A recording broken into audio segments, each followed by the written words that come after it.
محترم سامعین، میرے عزیز ساتھیوں اور باہر سے آئے ہوئے مہمانان، آج کے اس پروگرام میں جس موضوع کا انتخاب کیا ہوں وہ ہے روزہ۔ محترم سامعین، کسی شاعر نے کہا ہے کہ کوئی بھی مشکل تھکا نہیں سکتا، راستے کی رکاوٹ گرا نہیں سکتا۔ کوئی بھی مشکل تھکا نہیں سکتا، راستے کی رکاوٹ گرا نہیں سکتا۔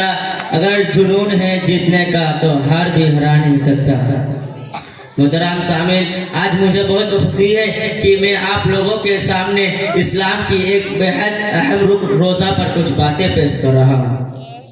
روزہ صرف ایک عبادت نہیں ہے بلکہ ایک مکمل تربیت ہے جو انسان کی زندگی کو بدل دینے کی طاقت رکھتی ہے۔ روزہ کیا ہے؟ روزہ کا مطلب بھوکا پیاسا نہیں، روزہ کا مطلب ہے کہ اللہ کی رضا کے لیے صبح سے لے کر شام تک ہر اس چیز سے بچے رہنا جو روزہ توڑتی ہے، ساتھ ہی ہر طرح کے گناہوں سے خود کو روکنا۔ روزہ اس انسان کے نفس پر قابو سکھاتا ہے اور یہ بتاتا ہے کہ اگر انسان چاہے تو اپنے خواہشوں کو روک سکتا ہے اور اللہ کے حکم کے آگے اپنا سر جھکا سکتا ہے۔ محترم سامعین، روزہ کیوں فرض کیا گیا ہے؟ قرآن مجید میں اللہ تعالیٰ فرماتا ہے یا ایھا الذین آمنوا کتب علیکم الصیام کما کتب علی الذین من قبلکم لعلکم تتقون۔ اے ایمان والو، تم پر روزہ فرض کیے گئے ہیں جیسے کہ تم سے پہلے لوگوں پر فرض کیے گئے تھے تاکہ تم پرہیزگار بن جاؤ۔ یہ آیت صاحب بتاتی ہے کہ روزے کا اصلی مقصد ہے تقویٰ، یعنی پرہیزگاری۔ تقویٰ کا مطلب ہے گناہوں سے بچنا، اچھائیوں کو اپنانا، دل میں اللہ کا ڈر تتھا محبت رکھنا۔ محترم سامعین، روزہ انسان کو کیا سکھاتا ہے؟ نمبر 1، صبر۔ روزے دار گرمی میں بھی پانی نہیں پیتا، خوشبودار کھانا سامنے ہونے پر بھی نہیں کھاتا۔ اس سے انسان صبر کرنا سیکھتا ہے۔ اگر انسان صبر سیکھ جائے تو اس کی دنیا اور آخرت دونوں سدھر جاتی ہے۔ نمبر 2، ہمدردی۔ جب ہم خود بھوک پیاس سہتے ہیں تو ہمیں دنیا کی غریبوں، بے سہاروں اور مزدوروں کا تکلیفوں کا احساس ہوتا ہے۔ روزہ دل کو ملائم بناتا ہے اور انسان کو دوسروں کی مدد کرنے کے لیے تیار کرتا ہے۔ نمبر 3، نفس پر قابو۔ روزہ ہمیں ہمارے غصے، لالچ، بری عادتوں اور گناہوں پر کنٹرول سکھاتا ہے۔ روزہ یاد دلاتا ہے کہ اصلی آزادی اپنے خواہشوں کو قابو میں رکھنے میں۔ نمبر 4، اخلاق۔ روزے میں جھوٹ، چغلی، گالی گلوچ، لڑائی جھگڑا، گناہ سب چیز سختی سے منع ہے۔ اس لیے روزہ انسان کو پاک، صاف، نیک اور شرافت والا بناتا ہے۔ نمبر 5، شکر۔ سحری میں اٹھ کر کھانے کا انتظام، شام کو افطار کا لمحہ، یہ سب انسان کو بتاتا ہے کہ اللہ کی نعمت کتنے زیادہ ہے۔ جس کے دل کے اندر شکر ہوگا اس کی زندگی خوشیوں سے بھر جاتی ہے۔ محترم سامعین، روزے کے آداب۔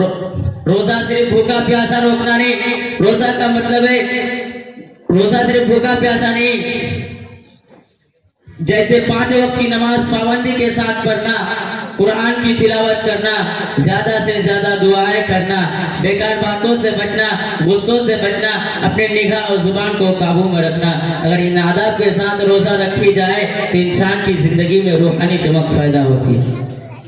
روزہ اور تندرستی۔ آج کی سائنس بھی مانتی ہے کہ روزہ شریر کو اندر سے صاف کر دیتا ہے، پیٹ کو آرام دیتا ہے، دماغ کو تازگی دیتا ہے، امیونٹی بڑھاتا ہے۔ یعنی روزہ صرف روحانی فائدہ نہیں ہے بلکہ جسمانی فائدہ بھی دیتا ہے۔ محترم سامعین، روزہ انسان کو کیا سکھاتا ہے، کیسے بدلتا ہے؟ روزہ انسان کو اندر سے بدل دیتا ہے یا اسے سوچنے، سمجھنے اور ویوہار کو سدھارنے کا موقع دیتا ہے۔ 1 مہینہ روزہ رکھنے کے بعد انسان کے اندر صبر بڑھ جاتا ہے، گناہوں سے نفرت ہو جاتی ہے، عبادت کا لذت محسوس ہوتی ہے، دل میں نور آتا ہے۔ یہی رمضان کا اصلی تحفہ ہے۔ افطار کا لمحہ۔ افطار کا وقت مسلمانوں کی زندگی کے سب سے خوشنما پلوں میں سے ہوتا ہے۔ یہ وہ لمحہ ہے جب روزے داروں کی دعا قبول ہوتی ہے تو اللہ تعالیٰ فرشتوں سے کہتا ہے کہ میرے بندے نے میرے خاطر بھوک پیاس سہی، اب میں اسے اپنے رحمت سے نوازتا ہوں۔ آخر کا پیغام، روزہ ہمیں اچھے انسان بننے کی راہ دکھاتا ہے۔ اگر ہم روزے کی اصلی روح سمجھ جائے تو ہماری زندگی میں انصاف، محبت، سادگی، صبر اور نیکی اپنے آپ آ جاتی ہے۔ ہم دعا کرتے ہیں اللہ تعالیٰ ہمیں روزے کی اصلی حقیقت کو سمجھنے اور اس عبادت کو سچے دل سے نبھانے کی توفیق عطا فرما۔ آمین۔ میں اس شاعر کے ساتھ تقریر ختم کرتا ہوں کہ ہزاروں پھول چاہیے ایک مالا بنانے کے لیے، ہزاروں رنگ چاہیے ایک رنگولی بنانے کے لیے، ہزاروں دیے چاہیے ایک آرتی سجانے کے لیے، ہزاروں دیے چاہیے ایک آرتی سجانے کے لیے، پر ایک سچا شکشک اکیلا کافی ہے بچوں کی زندگی کو سورگ بنانے کے لیے۔ السلام علیکم ورحمۃ اللہ وبرکاتہ۔